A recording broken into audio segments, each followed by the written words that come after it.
A sogra da protagonista da nossa história de hoje voltou de uma viagem internacional e ligou para debochar, dizendo que adorou gastar os 80 mil que pegou escondido da casa dela em uma viagem luxuosa. A protagonista ficou chocada.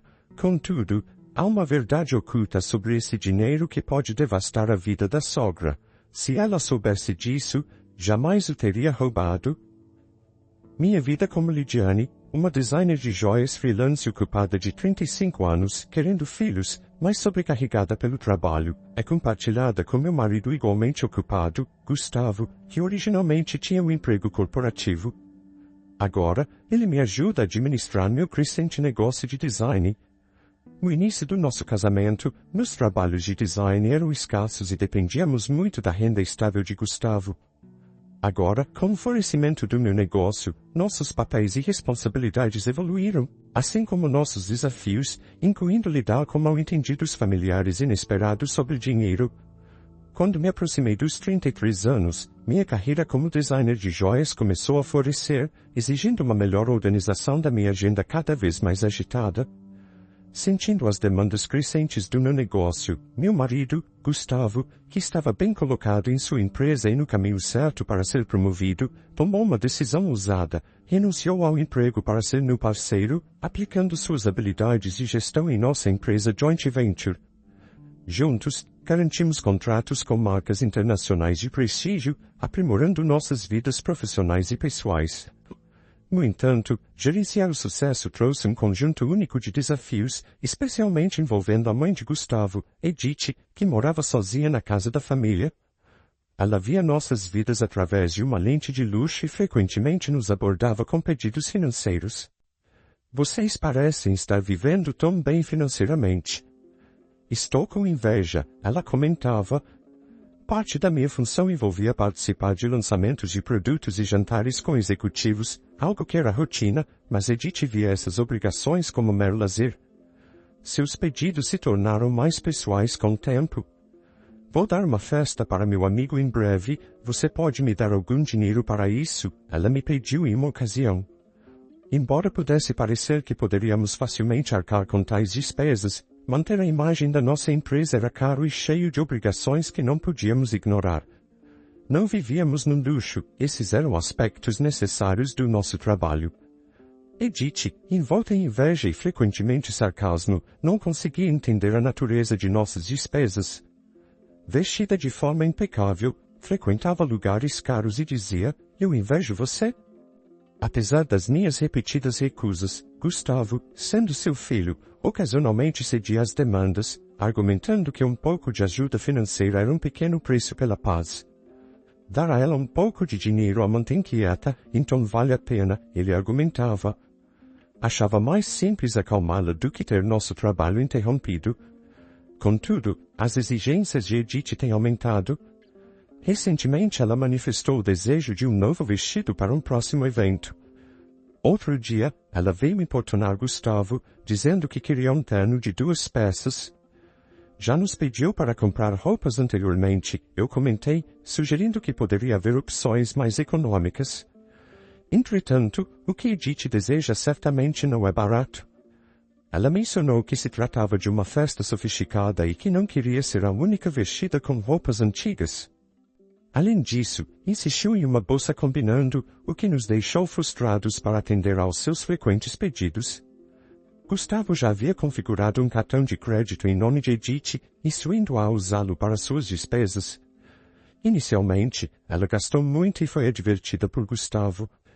Embora ele tivesse pedido a ela que nos informasse antes de fazer compras significativas, ela continuou com seus gastos extravagantes.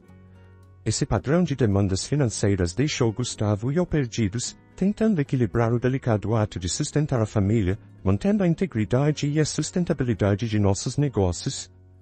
Descobri que ela adquiriu um anel requintado. Infelizmente, a conta era exorbitante. Talvez seja melhor devolver o anel. Ela ficou furiosa e não estava disposta de forma alguma a devolvê-lo, mas simplesmente não podíamos arcar com esses custos.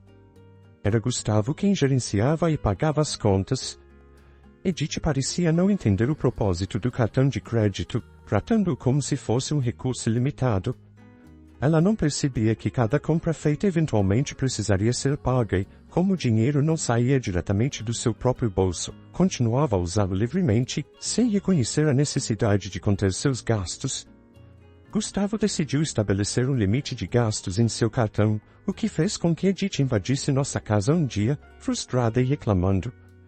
"O que diabos, eu não pude pagar minhas compras outro dia", ela expressou sua frustração. Explicamos que seus gastos excessivos estavam sobrecarregando nossas finanças, o que exigiu a redução de seu limite mensal. "Ainda é o suficiente, certo?", Gustavo perguntou tentando manter um pouco de paz. "Mas vocês dois ainda estão se arrumando para ir a lugares chiques." "Não estou fazendo nada de diferente", Edith protestou, vendo nossas atividades como puramente recreativas. "Isso faz parte do nosso trabalho, Edith." "Se isso é um trabalho, então o que estou fazendo não é diferente." "É injusto que apenas vocês dois possam ter toda a diversão", ela argumentou.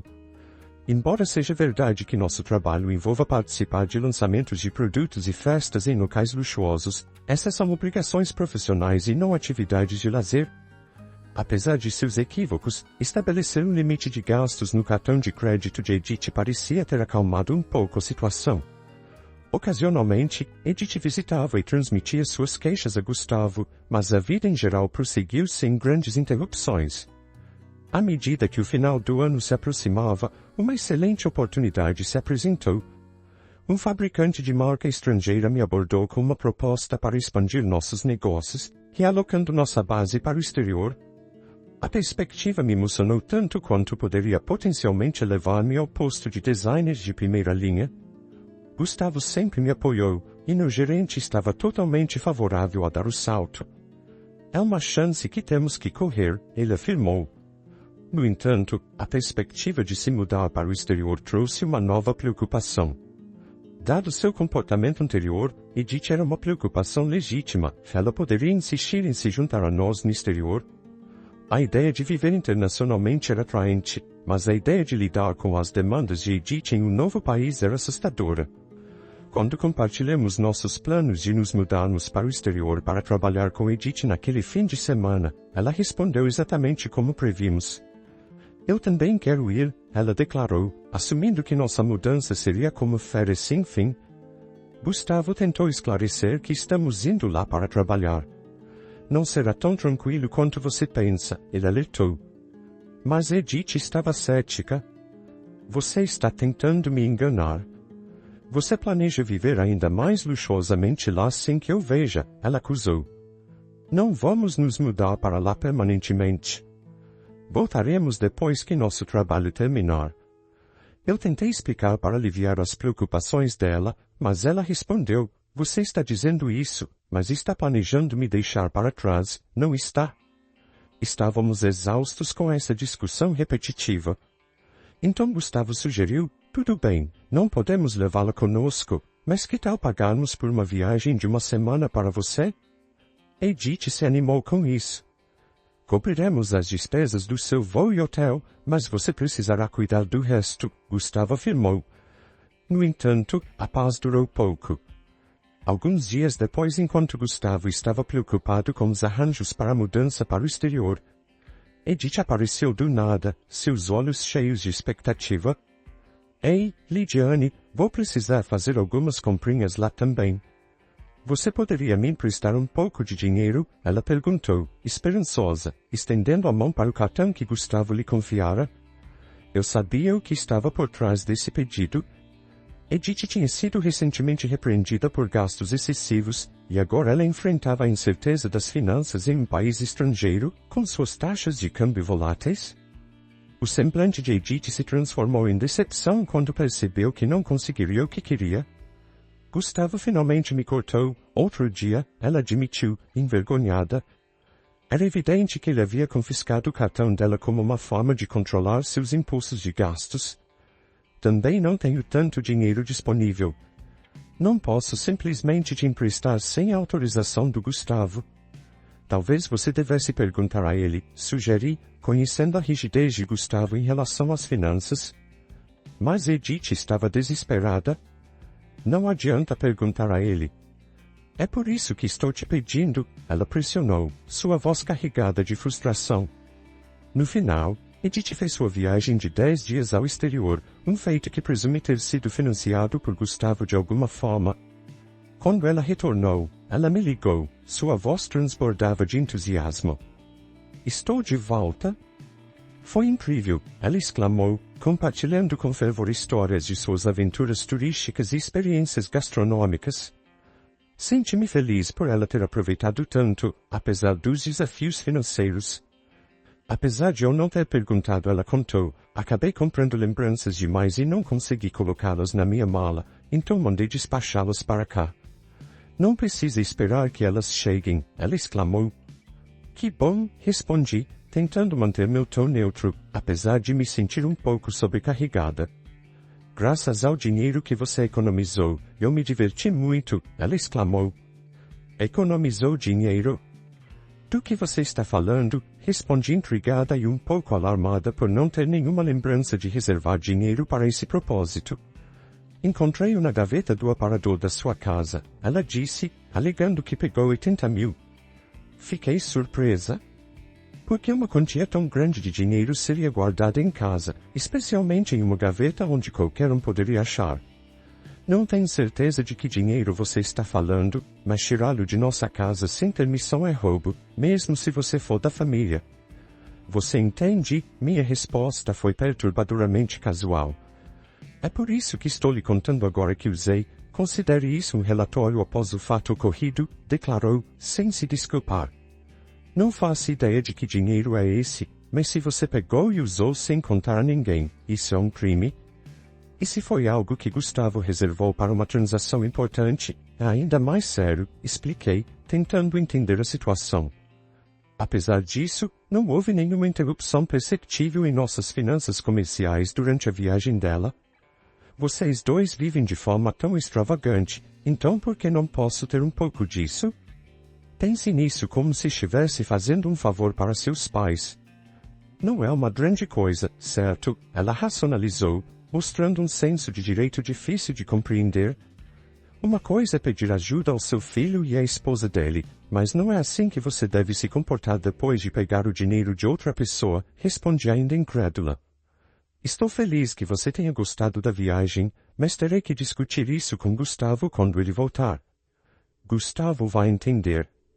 Afinal, sou a única mãe dele e 80 mil não é muito para ele, ela presumiu, achando que tudo estava bem. Vou passar a mensagem adiante, disse, surpresa com a falta de consciência dela. Mais tarde, naquela noite, quando Gustavo chegou em casa, ele parecia preocupado.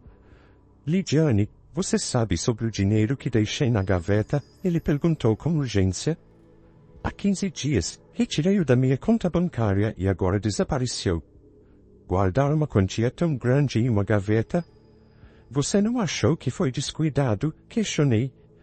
Eu precisava de dinheiro imediatamente para um pagamento urgente. Você sabe alguma coisa sobre isso? De repente, lembrei da ligação anterior de Edith me agradecendo pelos 80 mil e mencionando o quanto ela se divertiu. Agora sim fazia sentido, era o dinheiro de Gustavo destinado a um propósito crucial.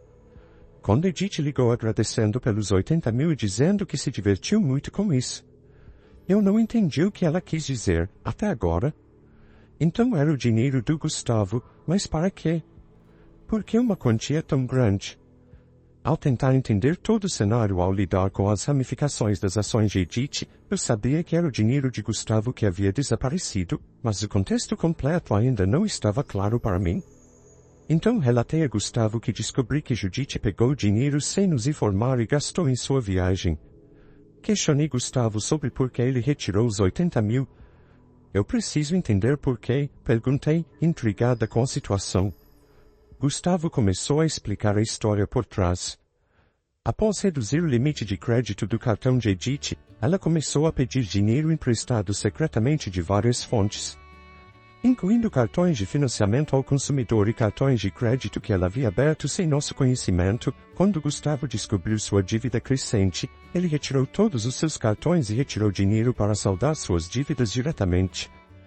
com o objetivo de contornar o sistema bancário para manter nossas contas comerciais limpas e manter a confiança de nossos parceiros. Isso também foi, em parte, um gesto de despedida, pois estamos nos mudando para o exterior e não estaremos por perto para lidar com essas questões para ela. Gustavo explicou que pretendia lidar com as dívidas dela discretamente para evitar que nossos registros financeiros ficassem complicados. Um mês se passou desde então, e enquanto eu estava ocupada fazendo as malas para nossa mudança, as frequentes ligações de Edith tornaram-se difíceis de ignorar. Quando finalmente atendi a ligação dela, a voz dela estava tingida de desespero. "Por que você não atende minhas ligações?" "Eu liguei tantas vezes", ela disse, quase chorando. "Me desculpe, Edith. Eu estava ocupada com a mudança." "O que está acontecendo?" perguntei, tentando permanecer calma e dando a ela uma chance de explicar o lado dela. "Não é apenas uma coisa, é tudo. Eles estão pedindo pagamentos quase todos os dias." "É demais", Edith confessou, sua voz embargada sob a tensão. "Você tentou entrar em contato com Gustavo sobre isso?" perguntei, esperando que ela tivesse procurado a ajuda dele primeiro. "Ele parece estar bloqueando minhas ligações. Não consigo falar com ele de jeito nenhum, Lidiane. Você é minha única esperança agora. Por favor, me ajude", ela implorou. Percebi então quão complexa a situação havia se tornado. A imprudência financeira de Edith a levou a um labirinto de dívidas e agora, isolada da ajuda de Gustavo, ela estava recorrendo a mim como seu último recurso. Enquanto nos preparávamos para começar uma nova vida em um país estrangeiro, os desafios de lidar com o caos financeiro de Edith se aproximavam, exigindo atenção imediata antes que pudéssemos nos concentrar totalmente em nosso novo começo. Fiquei surpresa com a abordagem drástica de Gustavo em relação à sua própria mãe. Se ele tivesse usado os fundos preparados para liquidar diretamente as dívidas de Edith, esta situação angustiante poderia ter sido evitada. Edith agora estava sobrecarregada com cartas de cobrança e ligações implacáveis de empresas financeiras e credores. Era uma cena que lembrava algo de um filme dramático, algo que eu nunca esperava testemunhar na vida real. Falarei com Gustavo, mas não posso garantir o que ele fará. Um filho deve ajudar sua mãe em apuros, certo? Por favor, pergunte a ele por mim, Edith implorou no final de nossa conversa.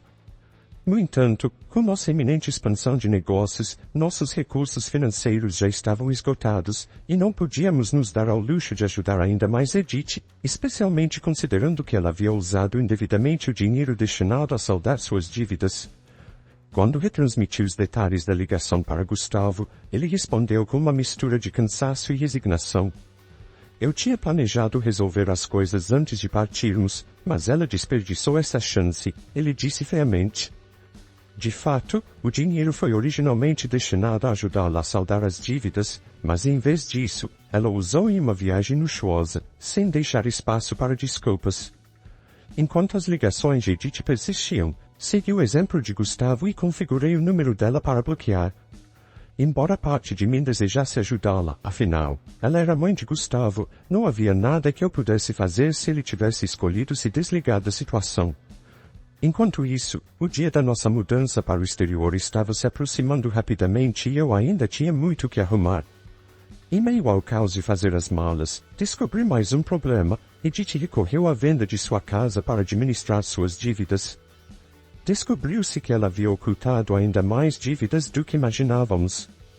O valor total era tão substancial que, mesmo depois de vender sua propriedade, ela não conseguiu cobrir.